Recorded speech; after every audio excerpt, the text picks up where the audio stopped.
대표님, 어제 한일 정상회담에서 일본이 좀 적극적 호응이랑 예전에 말씀하셨던 전향적인 조치가 있었다고 좀 보시는지. 제가 그 내용을 자세히 지금 현지에서 있었던 일을 파악을 못하고 있습니다. 아마 오늘 귀국하시고 하면 정리하든지 결산할 그런 계기가 있지 않겠습니까?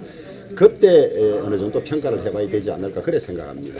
방금 이재명 대표가 어제 한일 정상회담 숭일이라는 표현까지 쓰면서 뭐 민주당은 늘 죽창과 반일 감정 자극하지 않습니까? 근데 우리가 이 일본과의 관계에서 우리의 어떤 피해라든지 제대로 된 사과를 받아내면 얼마나 좋겠습니까?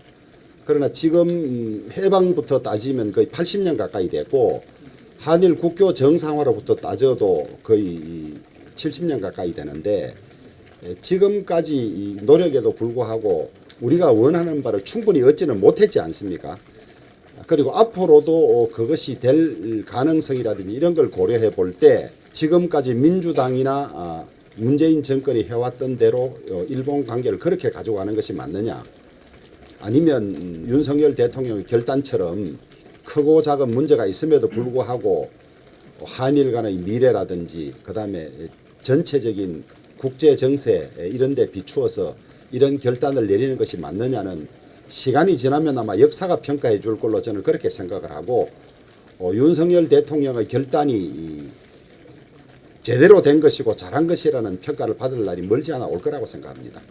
대표님, 어제 기시다 총리가 직접적인 반성이나 사과는 언급이 없었고 내각 입장을 종합해서 개선한다라는 취지로 얘기를 했는데 여당은 어떤 점에서 좀 사과가 있었다고 보시는 건지? 저는 조금 전에 이 원내 대책회의에서도 말씀을 드렸습니다만은 이번에도 속 시원하게 사죄하고 했으면 하는 바람이 있었습니다만은 기존 일본 내각의 입장을 확인하고 개성한다고 했으니까 거기에 지금까지 있었던 무슨 사과들이 있는 김대중 오부치 선언이라는 여러 가지가 있지 않습니까? 그거를 확인하고 인정한 것이니까 거기에 사과와 반성이 포함된 것이 아니냐 그렇게 보고 있는 것입니다.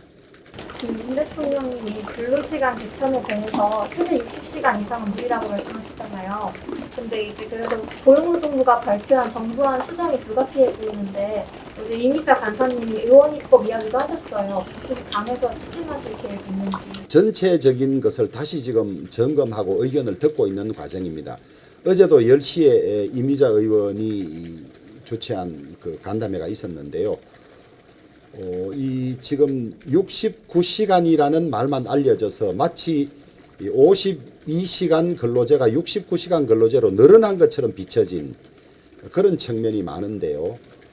이미자 간사의 경우에도 오히려 이것이 근로자들에게 훨씬 도움이 되는 것이다, 안타깝다, 그런 입장을 가지고 있고, 그 다음에 이제 일부 MZ 세대 중에서 이렇게 한다 하더라도 앞에서 몰아서 일하고 뒤에 휴가를 간다고 하지만 그것이 보장되겠냐라는 의구심이 많다는 겁니다. 그래서 그거를 체크하고 점검하는 그 기관을 만들어서 신고를 받겠다고 하는 것인데, 그래서 일단 이대로 한번 시행을 해보고 얼마 뒤에 점검해보자는 의견도 나오고 있고 이런 상황이기 때문에 하여튼 이해 관계자들 전체의 의견을 다시 듣고 우리 당의 입장을 정하는 그런 시간을 가지려고 합니다.